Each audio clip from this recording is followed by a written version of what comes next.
Kernavė is not just a place. It is a beginning. People lived in this valley long before history was written. Archaeological evidence shows human presence here from around 2,000 years before Christ. For thousands of years, people settled in this land, drawn by the river, drawn by the hills, Drawn by the natural protection they offered. By the 9th and 10th centuries, these hills known as piliakalniai became fortified centers of Baltic tribes. From above, their shape tells a story. Nothing here was random. In the 13th century, Kernavė reached its height. It became one of the earliest political centers of the emerging Lithuanian state. Here, among these hills, Lithuania began to take form.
Flowing through the valley is the Neris River, the lifeline of Kernavė.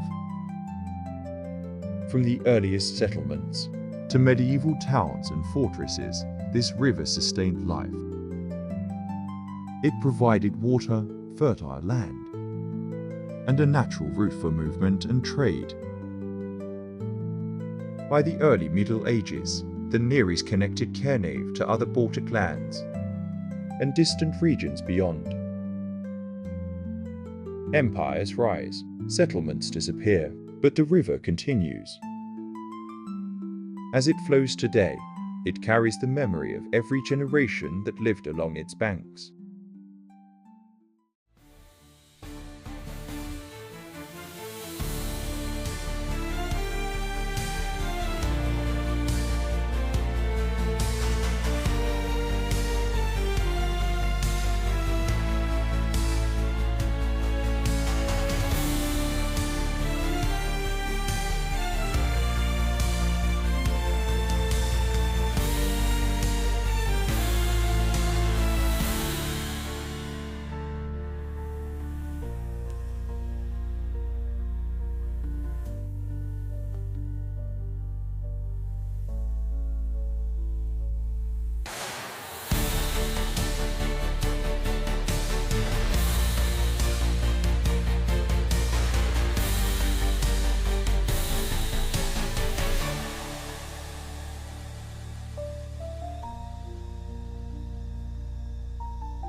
1365. The ancient settlement was destroyed during attacks by the Teutonic Knights. The town in the valley was never rebuilt. In 1387, Lithuania officially adopted Christianity. The church standing here today belongs to this later chapter. A symbol of transformation. Built on land shaped by much older beliefs, Kernavė did not disappear. It endured.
Between the 11th and 13th centuries, people lived here as craftsmen, farmers, and traders. Wooden houses filled the valley. Smoke rose from workshops. Paths connected homes, markets, and fields. Archaeological discoveries tell their story. Tools, pottery, jewelry, and goods from distant lands. In 2004, Kernavė was recognized as a UNESCO World Heritage Site. Not for stone castles, but for the landscape that holds the origins of a nation.